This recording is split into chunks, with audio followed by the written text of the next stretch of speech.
Hello everyone. मैं अभी कुछ देर पहले पढ़ रहा था कि अमेरिका के यूएस वाइस प्रेसिडेंट जो है he wants to end the war as soon as possible.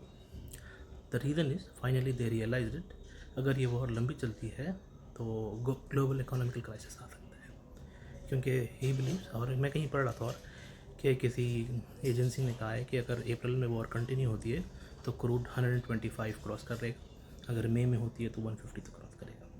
तो जस्ट इमेजिन गाइस, अगर क्रूड 125 क्रॉस करता है तो इंडिया का क्या हाल। अभी हम 103 102 या 103 पर चल रहे हैं, तो और रुपीज वीक होकर 94 चेंज चल रहा है, तो हम कोलैप्स हो रहे हैं।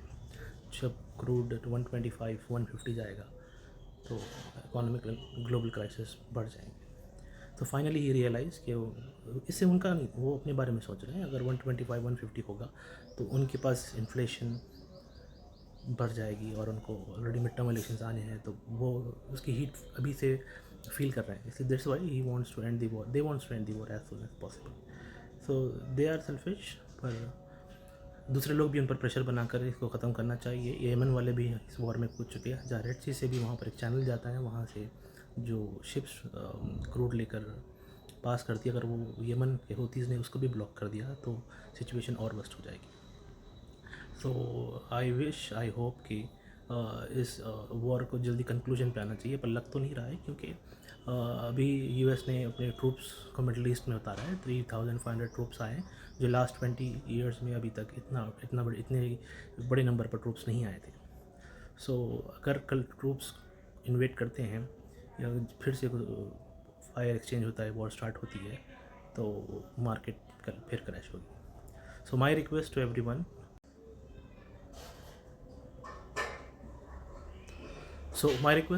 इज़ अभी कुछ नहीं करते हैं, बैठ कर सिर्फ देखते हैं कि, क्योंकि ये लोग का भरोसा नहीं है। ये लोग बहुत इगोइस्टिक लोग होते हैं। यहाँ ईरान झुकने के लिए तैयार नहीं है, ना कोई टर्म्स पर आ रहा है। और इसराइल तो इसराइल है, वो किसी की नहीं सुनता है। इनफैक्ट वो अपने टर्म्स पे यूएस को नचवाता है। सो ये वॉर कहाँ लेकर जाती है इन्वेस्टर्स को, ट्रेडर्स को, रिटेलर्स को पता नहीं। हमको सिर्फ इतना ही करना है कि हमको अपना कैपिटल सेव करके रखना है। जब भी सीज़ फायर होता है या कोई अच्छी न्यूज़ आती है या वॉर एंड होती है, हमें जब ही स्टार्ट करना पड़ेगा इसे। अदरवाइज़ हम अपना सारा कैपिटल खो देंगे, और पोर्टफोलियोज तो ब्लीड कर रहे हैं, म्यूचुअल फंड ब्लीड कर रहे हैं, इन्वेस्टमेंट्स। अगर रिसेशन आता है, ग्लोबल इकोनॉमिकल क्राइसिस आता है, तो सिचुएशन तो बहुत वर्स्ट रहती है। उस सिचुएशन में हमको अपना पैसा बचा कर रखना है। So guys, hope for the best, all the best, please save your capital. Bye.